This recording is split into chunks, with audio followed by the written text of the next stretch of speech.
Hello guys, welcome to my YouTube channel Learn More with JP Sir.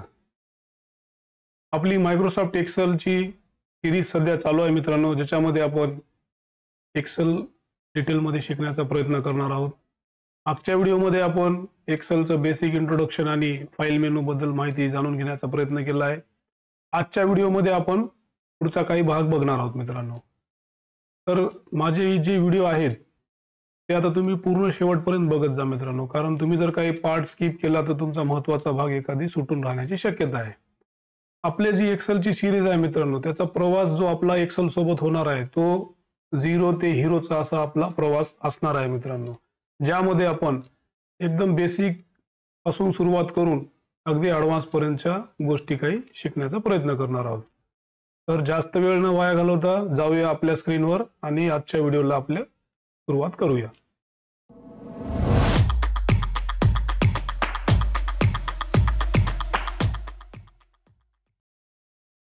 सर्वप्रथम Excel start करून घ्या मित्रांनो. तुमच्या समोर असा एक इंटरफेस ओपन होईल. यामध्ये आपण कालच बघितलं की उभे आडवे जे असतात त्यांना काय म्हणतात, उभ्यांना कॉलम, आडव्यांना रो, हे आपण कालच बघितलेलं आहे. आता याच्यामध्ये आपण काही डेटा फिल करणार आहोत आणि त्याच्यावर काही वेगवेगळ्या गोष्टी इम्प्लिमेंट करून ते पाहणार आहोत. सुरुवातीला इथं काही टाईप करा. आपण एक ॲड्रेस बुक टाईप करूया मित्रांनो.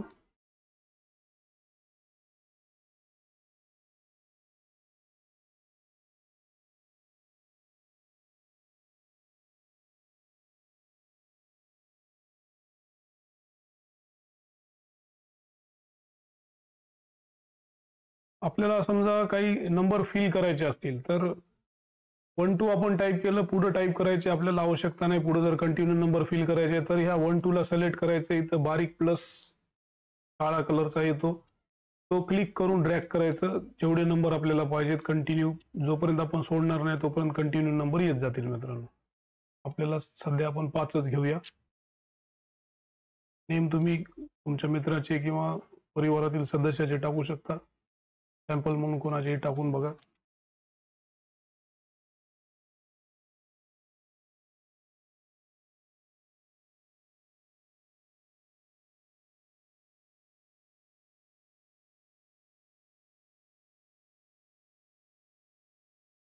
मित्रांनो तुम्हाला माहित आहे हे ज्या लाईन्स दिसतात याला आपण ग्रिड लाईन्स म्हणतो.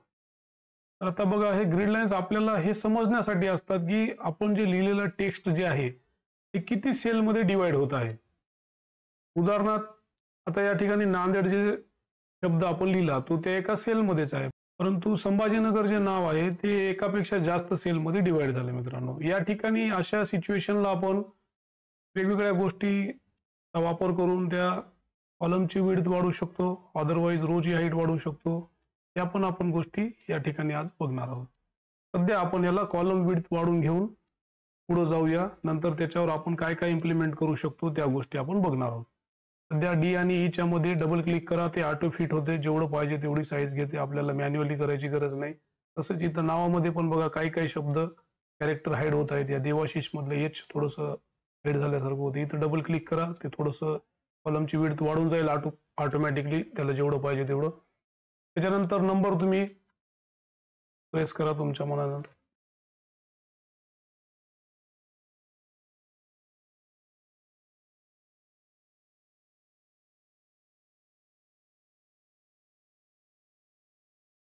रिमार्क जनरली ब्लँकच असतो मित्रांनो. आता बघा या ठिकाणी आपल्याला हे जे काही आपण टेक्स्ट लिहिलेलं आहे त्याच्यावर जर आपल्याला काही इफेक्ट इम्प्लिमेंट करून जर बघायचे असतील तर अगोदर त्याला आपल्याला सिलेक्ट करावं लागतं मित्रांनो. विदाउट सिलेक्शन काही होत नाही. हे आपण वर्ड मध्ये पण बघितलं, इथं पण तोच फॉर्म्युला लागू आहे. सिलेक्ट करावं लागेल. सिलेक्ट केल्याशिवाय कुठलीच ऍक्टिव्हिटी घडणार नाही, कारण त्याला कसं कळणार की कुठं तुम्हाला काय इम्प्लिमेंट करायचं आहे. आता सिलेक्ट केल्यानंतर आपल्याला जे काही फॉन्ट घ्यायचे आहेत, इथं फॉन्टचे स्टाईल शेकडो प्रकारचे आहेत. ॲज इक्वल वर्ड मध्ये जेवढ्या होत्या तेवढ्या इथं आहेत. त्या आपल्या गरजेनुसार किंवा आपल्या आवडीनुसार जी आपल्याला घेऊ वाटलं ते आपण घेऊ शकतो. या ठिकाणी पुढचा जो ऑप्शन आहे तो आहे font size. Font size as equal word सारखीच आहे मित्रांनो. आपल्याला जसं पाहिजे त्या पद्धतीने आपण घेऊ शकतो. इथं कॅरेक्टर हाईड झालेत, याची विड्थ वाढवून घेऊ आपण. त्यानंतर फॉन्टची जी साईज आहे ती तुम्हाला इथूनही इन्क्रीज करता येते एकेका पॉईंटनं आणि इथून एकेका पॉईंटनं डिक्रीज करता येते. आपल्या गरजेनुसार आवडीनुसार आपण ते साईज मध्ये कमी जास्तपणा करू शकतो. त्यानंतर इथं बोल्ड आहे. बोल्ड केल्यावर जे काही आपले कॅरेक्टर्स आहेत, जे काही डेटा आहे तो ठळक होतो. अनबोल्ड केला नॉर्मल पोझिशनवर येतो. त्याच्यानंतर पुढे आहे इटॅलिक. इटॅलिक मध्ये आपण कर्सिव टाईप करू शकतो. त्याच्यानंतर पुढचा ऑप्शन आहे अंडरलाईन. इथं महत्वाचा फरक असा आहे मित्रांनो की वर्ड मध्ये 7-8 प्रकारच्या अंडरलाईन होत्या, त्याला वेगवेगळे कलर द्यायचे होते. एक्सेल मध्ये फक्त 2च प्रकारचे अंडरलाईन आहेत आणि अंडरलाईन साठी स्पेशल कलर अशी फॅसिलिटी एक्सेल मध्ये नाही, जी फक्त वर्ड मध्ये आहे, पॉवर पॉईंट मध्ये आहे. एक्सेल मध्ये का नाही? कारण एक्सेल मध्ये जास्त डिझायनिंगला वाव नाही. कारण एक्सेल मध्ये मॅथमॅटिकल काम जास्त होत असते, गणिती क्रिया जास्त होत असतात. या ठिकाणी डिझायनिंगला फार काही असा वाव नाही, पण इतर काही अशा गोष्टी भरपूर करू शकतो आपण, जे की खूप महत्वाच्या आणि डेटावर प्रोसेस करण्याच्या, डेटा अनालिसिस करण्याच्या कामाच्या असतात. त्यामुळं इथं डिझायनिंगला जास्त वाव नसल्यामुळं अंडरलाईन किंवा अंडरलाईनचे जास्त प्रकार नाहीत, त्याला कलर फॅसिलिटी सुद्धा नाहीत. सिंगल किंवा डबल अंडरलाईन दोन पैकीच आपण जे कोणतं घ्यायचं ते आपण घेऊ शकतो. ठीक आहे. त्यानंतर पुढचा ऑप्शन आहे बॉर्डर्स. आता हा सगळ्यात महत्वाचा ऑप्शन आहे मित्रांनो, बॉर्डर्स. बॉर्डर्स आपल्याला वाटते की हे बॉर्डर दिसत आहेत, पण ह्या ग्रिड लाईन्स आहेत. हे ग्रिड लाईन्स फक्त आपल्या लक्षात येण्यासाठी आहेत की आपला जो लिहिलेला डेटा आहे तो किती सेलमध्ये डिवाइड होत आहे. उदाहरणार्थ समजा आपण आता व्ह्यू मध्ये जाऊन याच्या ग्रिड लाईन जर ऑफ केल्या तर हे प्लेन पेपर दिसते आपल्या वर्ड सारखं. आपला डेटा एका सेल मधून दुसऱ्या सेलमध्ये चाललाय का नाही चाललाय हे आपल्याला लक्षात नाही येणार मित्रांनो. ते फक्त आपल्याला समजण्यासाठी ग्रिड लाईन्स असतात आणि त्या आपल्या सेटिंग करण्यासाठी आपल्याला मदत करत असतात. आणि ग्रिड लाईन्स ह्या प्रिंट होत नसतात. समजा ग्रिड लाईन्स ऑन केल्या आहेत आणि आपण प्रिंट प्रिव्ह्यू मध्ये बघितलं तर प्लेन पेपर दिसतो. इथं आपल्या उभ्या आडव्या रेषा काही दिसत नाहीत. ते फक्त आपल्याला समजण्यासाठी ग्रिड लाईन्स असतात. जर समजा आपल्याला प्रिंट मध्ये पाहिजे असतील आणि आपला डेटा आपल्याला व्यवस्थित वाचता आला पाहिजे, ही जर आपली कंडिशन असेल तर आपण याला सिलेक्ट करून घेऊया आणि नंतर या होम मेनू मध्ये बॉर्डर्स मध्ये आपण ऑल बॉर्डर्सचा वापर करू शकतो. आता ऑल बॉर्डर केल्यानंतर बघा, अदर ग्रिड लाईन्स ह्या फेंट कलरच्या आहेत आणि आपण जे आता बॉर्डर दिल्या ती बॉर्डर जी आहे ती डार्क कलरची आहे. कलर डार्क झाला म्हणजे आपण त्याला प्रिंट करू शकतो. आता ही आपली प्रिंट होईल. प्रिंट केल्यानंतर हे डेटा पण आपल्याला असा रीड करता येतो मित्रांनो. लाईन टू लाईन सिलेक्ट करता येते, आपण म्हणजे बोट ठेवून व्यवस्थित वाचू शकतो. समजा प्लेन जर प्रिंट काढली असती तर आपण कन्फ्युज झालो असतो. ठीक आहे, 4-5 लाईन आहेत, 4-5 लाईन मध्ये आपण व्यवस्थित वाचू शकतो. पण जर समजा पूर्ण पान भरून असेल, 2-4 पानाचे असतील तर ते आपल्याला वाचण्यासाठी डेटा खूप अडचणीचा सामना करावा लागतो. जर समजा लाईन्स आपण बॉर्डर दिल्या नसेल तर. बॉर्डर त्यासाठीच असतात की आपलं सोपं काम झालं पाहिजे. त्यानंतर पुढचा ऑप्शन आहे फिल कलर. जे आपण सेल सिलेक्ट करू तेवढ्या सेलमध्ये आपल्याला काही कलर फिल करायचे असतील तर आपण इथून कलर फिल करू शकतो. कलर फिल मध्ये 2 प्रकार आहेत. जसे वर्ड मध्ये होते इथं थीम कलर आहेत आणि स्टँडर्ड कलर आहेत. आपल्याला जो कलर निवडायचा तो कलर आपण घेतो. तो घेतला की खालच्या आपल्या सिलेक्ट केलेल्या ज्या काही सेल होत्या त्या सेलमध्ये हा कलर फिल होणार मित्रांनो. त्यानंतर पुढे आपल्याला वेगळा कलर द्यायचा असेल तर आपण वेगळा कलर देऊ शकतो. अदरवाईज आपल्याला असं वाटलं की आपल्याला फॉन्ट कलर वापरायचा तर पुढचा ऑप्शन आहे फॉन्ट कलर. फॉन्ट कलर मध्ये सुद्धा तसंच आहे. थीम कलर्स आहेत ज्या की शेडिंग टाईप असतात. पर्सेंटेज मध्ये ते काउंट केले जाते, 80%, 20%, 50%, 10% असं. आणि स्टँडर्ड कलर मध्ये एक स्टँडर्ड कलर असते. थीम कलर मध्ये स्टँडर्ड कलरच्याच थीम असतात पर्सेंटेज मध्ये कन्वर्ट केलेल्या. त्यानंतर मोर कलर्स मध्ये असे काही कलर्स असतात जे आपण गरजेनुसार घेऊ शकतो. That's it. त्यानंतर पुढचं ऑप्शन आहे, पुढचा ग्रुप जो आहे अलाइनमेंट ग्रुप आहे. अलाइनमेंट ग्रुप मध्ये अलाइनमेंट जे आहे वर्ड मध्ये 4 प्रकारच्या होत्या. Left alignment, centre alignment, right alignment आणि जस्टिफाय अलाइनमेंट. आणि ज्या की फक्त हॉरिझॉन्टल ऍडजस्ट होत होत्या. इथं तुम्हाला 3 हॉरिझॉन्टलच्या आहेत आणि 3 व्हर्टिकलच्या आहेत. म्हणजे उभ्या पद्धतीने तुम्ही सेलची अलाइनमेंट करू शकता आणि आडव्या पद्धतीने म्हणजे हॉरिझॉन्टल पद्धतीने तुम्ही सेलची अलाइनमेंट, सेलमधील डेटाची अलाइनमेंट तुम्ही करू शकता मित्रांनो. ॲज यू विश, जसं तुम्हाला आवड आहे, जसं तुमच्या कामाची गरज आहे त्या पद्धतीने तुम्ही या अलाइनमेंटचा वापर करू शकता.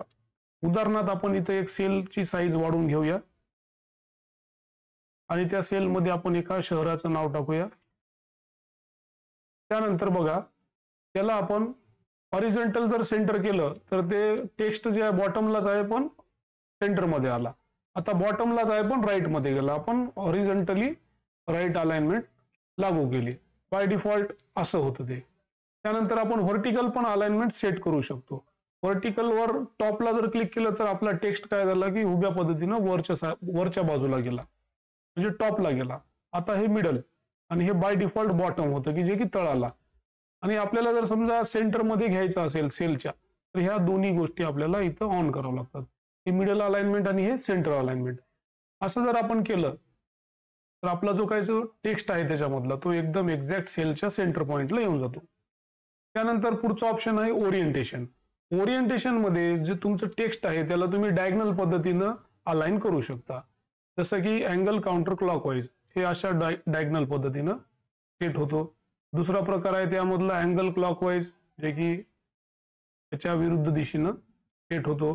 तिसरा प्रकार आहे व्हर्टिकल टेक्स्ट. याला आपण स्टॅक्ड सुद्धा म्हणतो मित्रांनो. पॉवर पॉइंट मध्ये याला स्टॅक्ड म्हणतात. एका खाली एक शब्द अरेंज होतात. हे जर तुम्हाला वर्ड मध्ये करायचं असतं तर तुम्हाला प्रत्येक शब्दाच्या पाठीमागे येऊन एक एक इंटरप्रेस करावं लागलं असतं न्यू लाईन साठी. इथं तुम्हाला एकाच क्लिक मध्ये ह्या गोष्टी होतात. याला आपण व्हर्टिकल टेक्स्ट म्हणतो एक्सेल मध्ये, आणि पॉवर पॉइंट मध्ये याला स्टॅक्ड सुद्धा म्हणतात. त्यानंतर रोटेट टेक्स्ट अप. आता हे टेक्स्टची डायरेक्शन खालून वर अशी दिसते मित्रांनो. आणि दुसरा ऑप्शन आहे याच्यामध्ये रोटेट टेक्स्ट डाऊन, वरून खाली आल्यासारखं. आता आपल्याला नॉर्मल करायचं असेल तर आपण नॉर्मल परत त्याच्यावरच क्लिक ऑन ऑफ केल्यासारखं नॉर्मल होते. आणि ह्या ज्या काही ऑप्शन होते, हे जे काही 4-5 प्रकार होते, याच्या व्यतिरिक्त जर आपल्याला कमी अधिक प्रमाणात जर रोटेशन करायचं असेल, समजा 30 डिग्री मध्ये 55 डिग्री मध्ये जर आपल्याला रोटेट करायचं असेल टेक्स्ट, आपण फॉर्मॅट सेल अलाइनमेंट वर क्लिक करून या ठिकाणी हे जे डिग्रीज आहेत इथं आपण मॅन्युअली टाईप करू शकतो की मला 55 डिग्री मध्ये माझं टेक्स्ट अलाइन करून पाहिजे. तर 55 डिग्री मध्ये तुमचं टेक्स्ट रोटेट होऊन जाईल मित्रांनो. तर अशा पद्धतीनं आपण हे ओरिएंटेशन वापरतो. हे झालं नॉर्मल. त्यानंतर पुढचा ऑप्शन आहे डिक्रीज इंडेंट आणि इक्रीज इंडेंट. इंडेंट म्हणजे आपलं जे काही टेक्स्ट आहे त्याची मार्जिन, समजा आपल्याला पूर्ण पेजची मार्जिन न बदलता तेवढ्या सेल पुरतं जो आपला टेक्स्ट आहे तो थोडासा पुढे न्यायचा असेल तर आपण असं इन्क्रीज करू शकतो. इन्क्रीज इंडेंटचा वापर आपण पूर्ण पेजची मार्जिन न बदलता फक्त सेल पुरतं जर आपल्याला आपला टेक्स्ट किंवा जे काही डेटा असेल ते जर पुढे सरकवायचं असेल तर आपण इन्क्रीज इंडेंट करतो. असं एक एक एक पॉईंट न वाढू शकतो. डिक्रीजचं काय, जे वाढवलं त्याला आपण कमी करायचं, त्यासाठी डिक्रीज हे मूळ स्थानी आपल्या परत आलं. ठीक आहे मित्रांनो. त्यानंतर पुढचा ऑप्शन आहे रॅप टेक्स्ट. रॅप टेक्स्ट मध्ये उदाहरणार्थ याच्यावर जर आपण कर्सर नेलं तर लगेच आपल्या समोर या ठिकाणी येते की हे समजा मायक्रोसॉफ्ट एक्सेल हे शब्द होता, ते आपल्याला वाचता येत नव्हता, कारण याच्या पुढच्या सेलमध्ये आपण काहीतरी डेटा लिहिलाय आणि मागच्या सेलचा डेटा त्याच्या खाली हाईड होतो ऑटोमॅटिकली. ते जर आपल्याला वाचायचं असेल तर आपण आपल्याकडे दोन ऑप्शन असतात. एक तर आपण त्याला रॅप टेक्स्ट करू शकतो. रॅप टेक्स्ट केल्यानंतर जे काही डेटा हाईड होत आहे तो ऑटोमॅटिकली खालच्या रो मध्ये ऍडजस्ट होतो, रोची हाईट वाढवल्या जाते. इथं बघा थोड्या वेळापूर्वी आपण काय केलं होतं की संभाजीनगर आपल्याला नाव दिसत नव्हतं म्हणून आपण कॉलमची विड्थ वाढवली. समजा आपल्याला जर कॉलमची विड्थ वाढवण्याचा पर्याय नसता तर आपल्याला काय करावं लागलं असतं, या ठिकाणी रॅप टेक्स्ट वापरावं लागलं असतं. रॅप टेक्स्ट वापरल्यानंतर काय झालं की आपला जो काही टेक्स्ट आहे तो ऑटोमॅटिकली खालच्या सेलला ऍडजस्ट झाला. जसं की इथं मायक्रोसॉफ्ट एक्सेल मधलं एक्सेल शब्द खाली शिफ्ट झालं रोची हाईट वाढवून. सेम इथं संभाजीनगर मध्ये तसंच झालं की वरती संभाजी आणि खाली नगर, जे की 2 लाईन मध्ये शिफ्ट झालं. रो एकच आहे पण रोची हाईट वाढल्यामुळे त्याच्यामध्ये 2 लाईन क्रिएट झाल्या मित्रांनो. आपल्याला रॅप टेक्स्टचा वापर करावा लागला त्यासाठी. समजा रॅप टेक्स्टचा आपल्याकडे ऑप्शन नसता तर आपण काय केलं असतं, या कॉलमची विड्थ वाढवली असती, कॉलमच मोठा, पूर्ण नाव त्याच्यामध्ये बसलं. तिसरा ऑप्शन आपल्याकडे असा असू शकतो, आपल्याला कॉलमची विड्थ वाढवायची नाही, रोची हाईटही वाढवायची नाही, आपल्याला मग असं 2 सेलचा एक सेल करता येते मित्रांनो. समजा आपल्या समोर हे टेक्स्ट काही नसतं, या 2 सेलचा आपण एक सेल करता आला असता, परंतु आपल्याला इथं या समोर टेक्स्ट आहे त्यामुळे आपल्याला हे मर्ज अँड सेंटर वापरता येत नाही. या ठिकाणी या ठिकाणी आपल्याकडे दोनच पर्याय आहेत, एक तर आपण रॅप टेक्स्ट करू शकतो, अदरवाईज कॉलमची विड्थ वाढवू शकतो. That's it. पुढचा ऑप्शन आहे मित्रांनो merge and centre. Merge and सेंटरचा उपयोग जनरली हेडिंग साठी होते. समजा आता आपलं हे जे काही टेबल आहे, या टेबलला आपल्याला नाव द्यायचे की ऍड्रेस बुक म्हणून. समजा आपण इथं लिहिलं ऍड्रेस बुक. आता आपल्याला हेडिंग म्हणून नाव द्यायचं, तर आपण हे जे 4-5 आपल्या काही सेल्स आहेत, 4-5 कॉलम मध्ये आपल्याला ती हेडिंग डिवाइड करायची आहे. तर आपल्याला हे पूर्ण कॉलम सिलेक्ट करून, एवढे सेल सिलेक्ट करून या 5 सेलची एकच मोठी सेल करावी लागते. त्यासाठी मर्ज अँड सेंटरचा आपण वापर करू शकतो त्या ठिकाणी. आता हे पूर्ण त्या टेबलसाठी हेडिंग लागू झाली अशा पद्धतीनं. त्याला बोल्ड करा, त्याला अलाइनमेंट द्यायची असेल तुम्हाला तर तुम्ही देऊ शकता. त्यानंतर मित्रांनो त्याच्यामध्ये मर्ज अँड सेंटरचे काय प्रकार आहेत? मर्ज अँड सेंटर आहे, मर्ज अक्रॉस आहे, मर्ज सेल आहे. हे सगळे मर्जचे प्रकार आहेत. आणि समजा आपल्याला असं वाटलं की मर्ज काढून टाकायचं, तर या ठिकाणी आपण अनमर्ज सेलवर करून पुन्हा पूर्वस्थितीमध्ये आपण ते सेल आणून ठेवू शकतो. त्यानंतर आता आपण अलाइनमेंटच्या ग्रुप बटनवर येऊ मित्रांनो.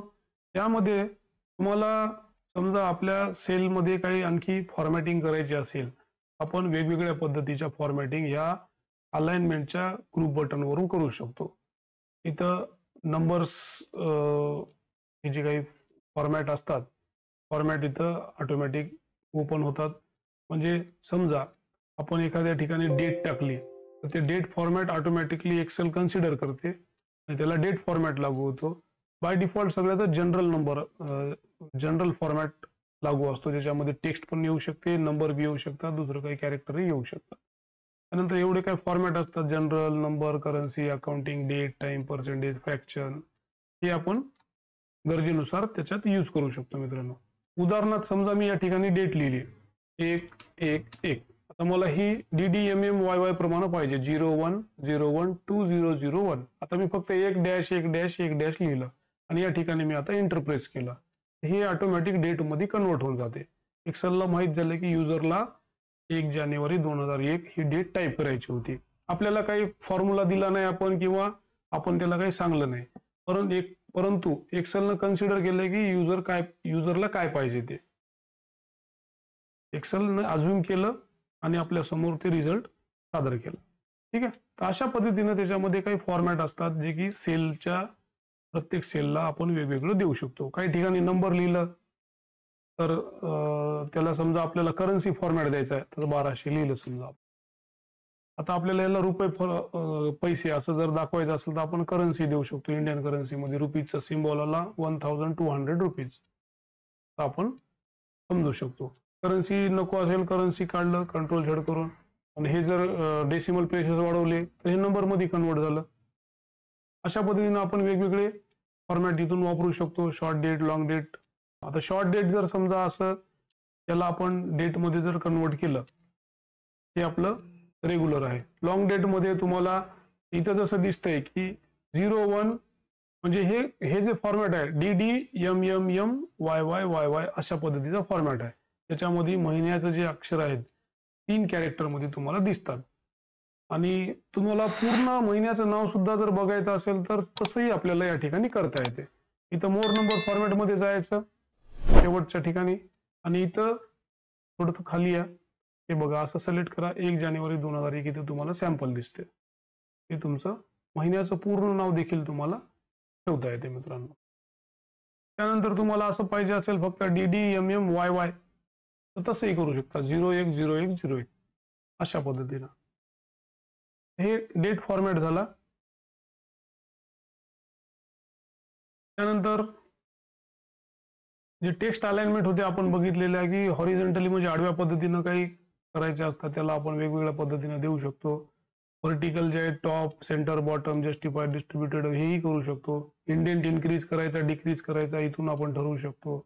त्यानंतर हे रॅप टेक्स्ट आपण बघितलं, हे रॅप टेक्स्ट इथंच आहे. स्ट्रिंग टू फिट म्हणजे एखाद्या ठिकाणी आपण असंही करू शकतो मित्रांनो. समजा उदाहरणार्थ हे संभाजीनगर, हे आपल्याला एवढीच कॉलमची विड्थ ऑप्शन आपल्याकडे असतात. आता आपल्याला रोची हाईट वाढवायची नाही, कॉलमची बी विड्थ वाढवायची नाही, रॅप टेक्स्ट बी वापरायचा नाही. तर मग आपल्याला संभाजीनगरचं नाव पूर्ण वाचायचं. आता आपण इथं काय करणार, इथं आपल्याला आपल्या मदतीसाठी इथं मोर बटनवर श्रिंक टू फिट ऑप्शन आहे. श्रिंक टू फिट केलं तर काय होईल बघा रिझल्ट. संभाजीनगर हे नाव कॉम्प्रेस केल्यासारखं छोटं होऊन त्या सेलमध्ये ऑटोमॅटिक ऍडजस्ट होईल. आता त्याच्या फॉन्टची साईज कमी झाली नाही मित्रांनो, त्याची स्केलिंग कमी झाली म्हणजे ते श्रिंक झालं आणि इथं ऑटोमॅटिक तेवढ्या सेलमध्ये ऍडजस्ट झालं. उल्हासनगरला आपण इथं या ठिकाणी करू शकतो. आपण फॉर्मॅट पेंटरचा वापर करू शकतो. That's it. हे आपण वर्डमध्ये शिकलेलंच आहे, cut paste, copy paste, format painter. That's it. त्यानंतर पुढचं ऑप्शन आहे मर्ज सेल. आपण हे मर्ज सेल इथं बघलेलंच आहे. त्यानंतर फॉन्ट ग्रुपमध्ये हे जे काही आपण इथं बघितलं होतं फॉन्ट ग्रुप, त्याच्याच इथं पुढचं ऑप्शन आहे ते बोल्ड, इटॅलिक. इथून फॉन्टचे वेगवेगळे स्टाईल्स आहेत. फॉन्टचे स्टाईलला आहे बोल्ड, इटॅलिक, अंडरलाईन वगैरे. त्यानंतर फॉन्टच्या साईज कशा घ्यायच्या त्यानंतर अंडरलाईन बघायचं सिंगल, डबल असे 2च प्रकार आहेत. त्यानंतर इथं ते कलर वगैरे घ्यायचे, फॉन्ट कलर इथून आपण फॉन्ट कलर घेतोय. त्यानंतर इफेक्ट काही strike through, subscript, superscript effect आपल्याला देता येतात. जसं की आपण वर्ड मध्ये बघितलं होतं पाण्याचे रेणुसूत्र, वॉटरचा फॉर्म्युला, त्याच्यानंतर कार्बनचा फॉर्म्युला. त्याच्यामध्ये H2O लिहित असताना H2O मधला 2 जो आहे तो बेसला कसा न्यायचा त्याच्यासाठी आपण सबस्क्रिप्ट वापरलं होतं. 10 स्क्वेअर मधला जो 2 आहे ते डोक्यावरती कसा लिहायचा त्यासाठी आपण सुपरस्क्रिप्ट फंक्शन वापरलं होतं. आणि एखादी लाईन कट करायची असेल तर त्यासाठी आपण स्ट्राईक थ्रू नावाचं फंक्शन वापरलं होतं. हे सगळे इफेक्ट या ठिकाणी आहेत, आपण ते येऊन बघू शकतो. असं हे स्ट्राईक थ्रू आहे, हे सुपरस्क्रिप्ट केल्यावर वर जाते, सबस्क्रिप्ट केल्यावर खाली बेसला जाते. आपण हे सगळं बघितलेलं होतं मित्रांनो. आता त्यानंतर हे बॉर्डर्स आहेत. हे जे बॉर्डर्स आहेत टेलला देण्याच्या बॉर्डर, त्याच्या वेगवेगळ्या इथं स्टाईल्स आहेत. समजा आपल्याला ह्या टेबलला आपण सिलेक्ट केलं, त्याला आपल्याला वेगवेगळ्या स्टाईलच्या बॉर्डर द्यायच्या. हे नॉर्मल आपण ऑल बॉर्डर्स लागू केलं होतं, आपल्याला थोडं स्टायलिश बॉर्डर द्यायचे आहेत. आपण इथं मोर बॉर्डरवर जाऊ, हेच फॉर्मॅट सेल डायलॉग बॉक्स आपल्या समोर ओपन होते. आपल्याला समजा अशी डॅशड द्यायची तर आपण डॅशड सिलेक्ट केली, पण आता आपल्याला इथं कुठं कुठं लावायचं प्रत्येक साठी आपण वेगळं देऊ शकतो. म्हणजे टॉपला वेगळी, बॉटमला वेगळी, राईटला वेगळी, लेफ्टला वेगळी, मिडलला वेगळी, उभे आडवे जे आपल्याला पाहिजे. समजा मला आता ते उभी जी आहे उभी डॉटेड पाहिजे आणि मधली आडवी डॉटेड पाहिजे, हे इथं सिलेक्टेड झाले. त्याला आपण वेगळे कलरही देऊ शकतो. समजा रेड कलर दिला, मधल्या बॉर्डर डॉटेड आणि विथ रेड कलर. आणि जे आउटर बॉर्डर आहे आपल्याला आउटर बॉर्डर जी आहे थोडीशी थिक घ्यायची आणि त्याचा कलर जो आहे तो आपण वेगळा घेऊ. समजा डार्क ब्लू घेऊ आणि ते आपल्याला आउटर बॉर्डर. आपण डायरेक्ट आउटलाईनही करू शकतो असं, आणि इकडे इनसाइडही करू शकतो. समजा आपण असं केलं आणि हे इनसाइड केलं.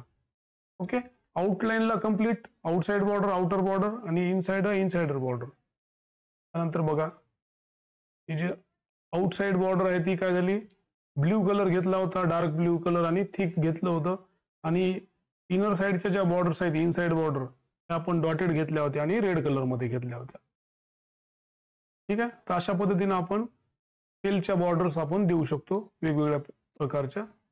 त्यानंतर मित्रांनो समजा आपल्याला काही सेलच्या हेडिंग मध्ये किंवा इतर ठिकाणी काय फिल करायचं आहे, जसं की आपण इथं सिलेक्टेड करून या फिल कलर मधून फिल दिलं होतं.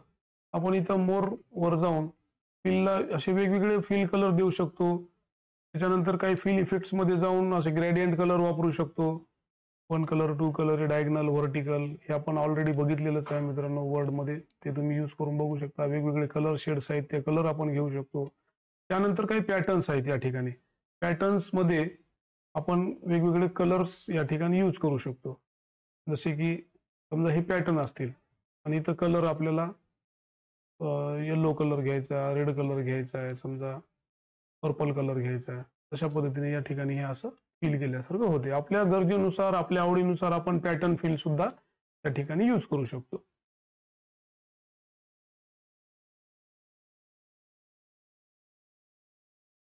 त्यानंतर मित्रांनो आपण आता नंबर ग्रुप कडे येऊया. परत थोडस रिटर्न गेल्यासारखं आपल्याला फील होईल, परंतु आपण थोडस कॉन्सन्ट्रेट ठेवून काम करूया. थोडस मागं पुढं त्या जे मेनू जसे आले त्या पद्धतीने आपण मागं पुढं जात आहोत. परंतु तुम्हाला जर काही असं वाटत असेल कुठेतरी रिपीट झाले, तुम्ही एकदा व्हिडिओ रिपीट करून बघू शकता. हे आपण व्यवस्थितच चाललंय. ठीक आहे. तर आपल्याला जर समजा काही नंबर्स वर काम करायचं आहे, आपल्याला काही नंबरला स्पेसिफिक व्हॅल्यू द्यायची आहे किंवा स्पेसिफिक असं दिसलं पाहिजे की हे नंबर्स आहेत, हे करन्सी आहे, हे वजनाचे परिमाण आहेत, असं जर आपल्याला काही दाखवायचं असेल तर आपण इथून त्याला वेगवेगळे फॉर्मॅट लागू करू शकतो. करन्सी केलं तर हे रुपीज मध्ये कन्वर्ट झालं.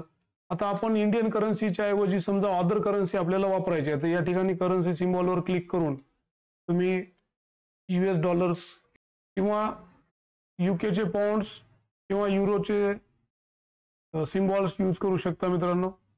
त्यानंतर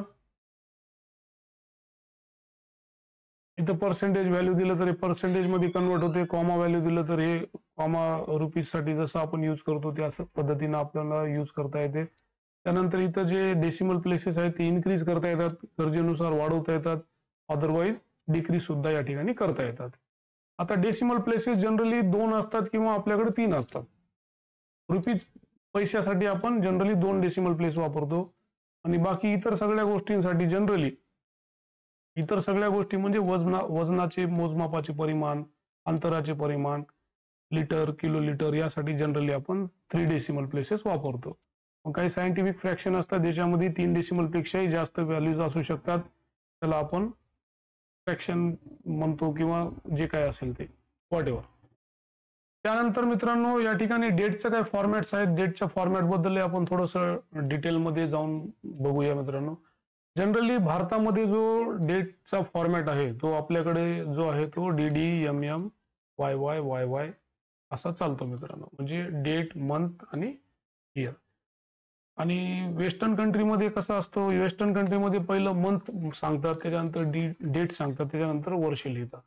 आणि तुम्हाला ऑनलाईन कम्प्युटरमध्ये काय डेटा फीड करायचा असेल तर कम्प्युटरला पहिलं तुम्हाला वर्ष सांगावं लागते. समजा तुम्हाला डेट ऑफ बर्थ कुठं जर ऑनलाईन फॉर्म भरत असताना तुम्ही भरताय किंवा कॅल्क्युलेटरमध्ये तुम्ही तुमचं वय तपासत आहात तर तुम्हाला अगोदर वर्ष सिलेक्ट करावं लागते. After that you want to select month and then date. अशा पद्धतीचे हे कम्प्युटरमध्ये सॉफ्टवेअरमध्ये तुम्हाला अशा पद्धतीची डेट टाईप सिलेक्ट करावं लागते. वेस्टर्न कंट्रीमध्ये या पद्धतीची डेट टाईप असते आणि आपल्याकडे इंडियनमध्ये DDMM YY पद्धतीची डेट टाईप असते. तर मित्रांनो आजच्या दिवस आपण इथंच थांबणार आहोत. पुन्हा भेटूया एका नवीन व्हिडिओमध्ये आणि याच्या पुढचा जो पण काही भाग असेल तो आपण आपल्या नवीन व्हिडिओमध्ये बनवणार आहोत. आपली एक्सेलची सिरीज अशीच की बरेच दिवस चालणार आहे मित्रांनो, ज्याच्यामध्ये आपण पूर्ण डिटेलमध्ये शिकण्याचा प्रयत्न करत आहोत. तर तुम्हाला माझा व्हिडिओ कसा वाटला मला नक्की कॉमेंट करून कळवा. माझ्या चॅनलला जास्तीत जास्त सबस्क्राईब करा, माझ्या व्हिडिओला लाईक करा आणि माझ्या चॅनलला जास्तीत जास्त तुमच्या मित्रांपर्यंत शेअर करा मित्रांनो. चला तर मग पुन्हा भेटूया एका नवीन व्हिडिओमध्ये. तोपर्यंत आपल्या आरोग्याची काळजी घ्या. पुन्हा भेटूया. चला नमस्कार. Bye bye.